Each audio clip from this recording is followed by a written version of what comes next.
அத்தியாயம் 12. சாயி லீலைகள். காகா மகாஜனி, வக்கீல் துமால், திருமதி நிமோன்கர், முலே சாஸ்திரி, ஒரு டாக்டர் ஆகியோரின் அனுபவங்கள். இந்த அத்தியாயத்தில் பக்தர்கள் பாபாவினால் எவ்வாறு வரவேற்கப்பட்டு நடத்தப்பட்டார்கள் என்பதை காண்போம். நல்லோரை காத்து கொடியோரை அழிப்பதே தெய்வ அவதாரத்தின் நோக்கம் அல்லது குறிக்கோள் என்பதை முன்னரே கண்டோம். ஞானிகளின் இறையருட்கட்டளை பணியோ முற்றிலும் மாறுபாடானது. அவர்களுக்கு நல்லோரும் கொடியோரும் ஒன்றே. தீது செய்பவர்க்காக வருந்தி அவர்களை நெறிப்படுத்துகிறார்கள்.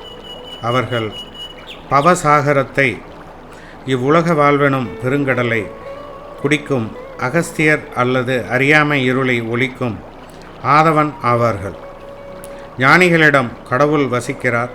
உண்மையில் அவரிடமிருந்து அவர்கள் வேறானவர்கள் அல்லர். பக்தர்களின் நன்மைக்காக அவதரிக்கும் இத்தகையவர்களுள் ஒருவரே நமது சாயி ஆவார். ஞானத்தின் உச்சகட்டத்தில் தெய்வீக ஒளி சூழப்பட்டு எல்லா ஜந்துக்களையும் சமமாக நேசித்திருந்தார். அவர் பற்றற்றவர். பகைவர்களும் நண்பர்களும் அரசனும் ஆண்டியும் அவருக்கு ஒன்றே.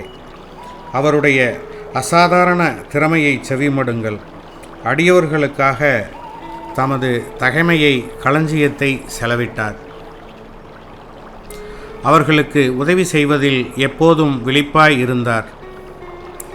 ஆனால் அவராக அடியவர்களை வரவேற்க எண்ணினாலொழிய ஒருவரும் அவரை அணுக இயலாது. அவர்களது முறை வரவில்லையானால் பாபா அவர்களை நினைப்பதில்லை.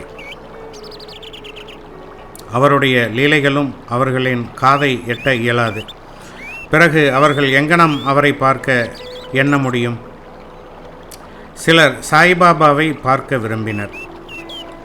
ஆயினும் அவரின் மகா சமாதி வரை அவரின் தரிசனத்தை பெற அவர்களுக்கு வாய்ப்பு ஏதும் கிடைப்பதே இல்லை. பாபாவின் தரிசனத்தை பெற விரும்பிய பலரின் விருப்பமானது இங்கனம் நிறைவேறாமலே போயிற்று. அவர் மீது நம்பிக்கை கொண்ட இத்தகையோர் அவரது லீலைகளை செவிமடுப்பாராயின் பாலுக்கான, அதாவது தரிசனத்திற்கான அவர்களது ஏக்கமானது வெண்ணையினால் பெருமளவு திருப்திப்படுத்தப்படும்.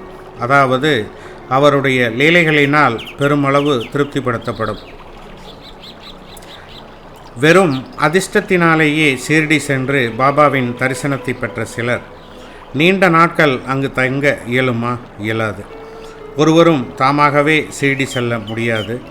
தாம் நினைத்தபடி அங்கு நீண்ட நாட்கள் இருக்க முடியாது. பின்னர் அவர்களுக்கு அனுமதி கொடுத்த நாட்கள் வரைக்குமே அவர்கள் தங்க வேண்டும்.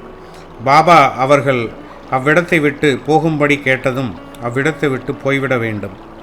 எனவே அனைத்தும் பாபாவின் சங்கல்பத்தையே சார்ந்திருந்தன. காகா மகாஜனி. ஒரு முறை காகா மகாஜனி ஷீர்டிக்கு பம்பாயிலிருந்து சென்றார். அவர் அங்கு ஒரு வாரம் தங்கி கோகுலாஷ்டமி பண்டிகையை கண்டு மகிழ விரும்பினார். பாபாவின் தரிசனத்தை பெற்றவுடனே பாபா அவரை எப்போது வீட்டிற்கு திரும்ப போகிறாய் என கேட்டார்.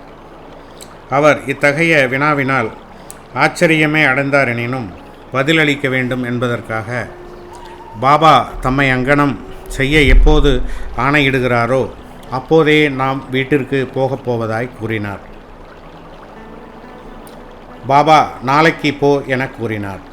பாபாவின் மொழிகளே சட்டமானதால் அவைகள் நிறைவேற்றப்பட வேண்டும்.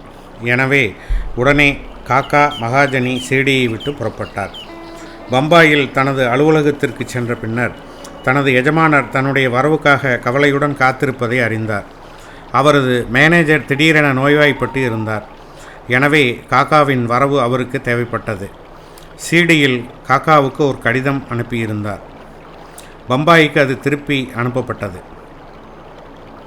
வக்கீல் பாவ்சாஹேப் துமால். இப்போது மாறுபாடான ஒரு கதையை கேளுங்கள். ஒருமுறை பாவ்சாஹேப் துமால் ஒரு விசாரணைக்காக நிபாட்டிற்கு சென்று கொண்டிருந்தார். வழியில் ஷீர்டிக்கு சென்று பாபாவின் தரிசனத்தை பெற்று உடனே நிபாட்டிற்கு செல்ல விரும்பினார். ஆனால் பாபா அவரை அங்கனம் செய்ய அனுமதிக்கவில்லை. ஒரு வாரமோ அதற்கு மேலோ அவரை ஷிரடியில் தங்க வைத்தார். இதே நேரத்தில் நிபாட்டில் உள்ள நியாயாதிபதி அடிவயிற்றில் ஏற்பட்ட வலியினால் மிகவும் துன்புற்றார். எனவே விசாரணை ஒத்தி போடப்பட்டது. துமால் அங்கு சென்ற பின்னரே விசாரணை தொடர்ந்தது. முடிவில் துமால் வெற்றி பெற்றார். அவரது கட்சிக்காரர் குற்றமற்றவராக தீர்ப்பளிக்கப்பட்டார். நிமோனின் வார்டன்டர் சேவையாக செய்யும் கௌரவ பதவி ஹானரரி மேஜிஸ்ட்ரேட். நானே சாஹப் நிமோன்கர் தனது மனைவியுடன் ஷிரடியில் தங்கியிருந்தார். நிமோன்கரும் அவரது மனைவியும் மசூதியில் பாபாவுடன் பெரும்பாலான நேரத்தை கழித்து அவருக்கு சேவை செய்து வந்தனர். பெலாபூரில் அவர்களது மகன் நோய்வாய்ப்பட்டான். பாபாவின் சம்மதத்துடன் பெலாபூர் சென்று மகனையும் மற்ற உறவினர்களையும் கண்டு அங்கு சில நாட்கள் தங்கி வரலாம் என அன்னை தீர்மானித்தார். ஆனால் நானா சாஹேப் அடுத்த நாளே அவளை திரும்பி வரும்படி கூறினார். அன்னைக்கு ஒன்றும் புரியவில்லை, என்ன செய்வதென்றும் தெரியவில்லை. ஆனால் அவளுடைய இறைவன் சாயி அவளுக்கு உதவிட வந்தார். சீடியை விட்டு புறப்படும்போது அவள் சாதேவின் வாதாவுக்கு முன்னால் நானே சாஹேப்புடன் மற்றவர்களுடனும் நின்று கொண்டிருந்த பாபாவின் முன் சென்று சாஷ்டாங்கமாய் விழுந்து புறப்படுவதற்கு அனுமதி கேட்டாள். பாபா அவளிடம், போ, சீக்கிரம் போ, அமைதியாகவும் குழப்பமடையாமலும் இரு. 4 நாட்களுக்கு பெலாபூரில் சௌகரியமாய் இரு. உனது உறவினர்கள் எல்லாம் கண்டபின் ஷிரடிக்கு திரும்பு என்று உரைத்தார். பாபாவின் மொழிகள் எத்தகைய அதிர்ஷ்டம் படைத்தது. நானா சாஹேப்பின் தீர்மானம் பாபாவின் தீர்ப்பினால் தோற்கடிக்கப்பட்டது.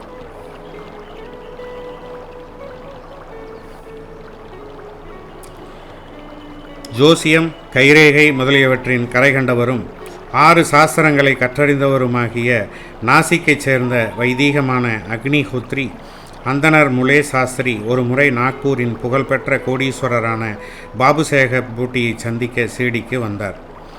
அவரை சந்தித்த பின்னர் அவரும் மற்றவர்களும் பாபாவை காண மசூதிக்கு சென்றனர். பாபா தம்முடைய சொந்த பணத்திலேயே வெவ்வேறு பழங்களையும் மற்ற பொருட்களையும் விற்பனையாளரிடமிருந்து வாங்கி மசூதியில் உள்ள மக்களுக்கு விநியோகித்தார். பாபா மாம்பழத்தை அதன் எல்லா பக்கங்களிலும் மிக திறமையாக அழுத்துவது வழக்கம். ஒருவன் பாபாவிடமிருந்து அதை வாங்கி உறிஞ்சுவானேயாகில் எல்லா சதைப்பற்றையும் உடனே தன் வாயில் உறிஞ்சிக்கொண்டு கொட்டையையும் தோலையும் உடனே தூக்கி எறிந்துவிட முடியும். வாழைப்பழங்களை உரித்து சதைப்பற்றை அடியவர்க்கு விநியோகித்து தோலை பாபா தமக்காக வைத்து கொள்வார். கைரேகை சாஸ்திரி என்ற முறையில் முலே சாஸ்திரி பாபாவின் கையை பரிசோதிக்க விரும்பினார். பாபாவின் கையை காண்பிக்க கோரினார். பாபா அவருடைய வேண்டுகோளுக்கு செவிசாய்க்கவில்லை. அவருக்கு 4 வாழைப்பழங்களை கொடுத்தார். எல்லோரும் வாதாவுக்கு திரும்பினர். முலே சாஸ்திரி குளித்து புனித ஆடைகள் அணிந்து அக்னிஹோத்திரம் போன்ற தன் நித்திய கர்மானுஷ்டங்களை செய்ய ஆரம்பித்தார். பாபா வழக்கம்போல் லெண்டியை நோக்கி புறப்பட்டார். கொஞ்சம் ஜெரு எடு. குங்குமப்பூ நிறத்தில் துணியை சாயம்படுவதற்கான சிகப்பு மண்ணை போன்ற ஒரு பொருள். அதன் பெயர் ஜெரு. நாம் இன்று குங்குமப்பூ நிற உடை உடுத்தலாம் என்று பாபா கூறினார். பாபா என்ன சொல்கிறார் என்பது ஒருவருக்கும் விளங்கவில்லை. சிறிது நேரம் கழித்து பாபா திரும்பி வந்தார். மத்தியான ஆராத்திக்கான ஏற்பாடுகள் நடைபெற்று கொண்டிருந்தன. பாபு சாஹேப் ஜோக் முலே சாஸ்திரியிடம் அவர் தன்னுடன் ஆராத்திக்கு வருகிறாரா என்று கேட்டார். மாலையில் தாம் பாபாவை பார்க்க போவதாக அவர் பதிலளித்தார். இதற்கு சிறிது நேரத்திற்கு பிறகு பாபா தமது ஆசனத்தில் அமர்ந்தார். அடியவர்களால் வழிபடப்பட்டார். ஆராத்தியும் துவங்கியது. பிறகு பாபா புது நாசிக் பிராமணரிடமிருந்து தட்சணை வாங்கி வா என்று கூறினார். பூட்டி தாமே தட்சணை வாங்கச் சென்றார்.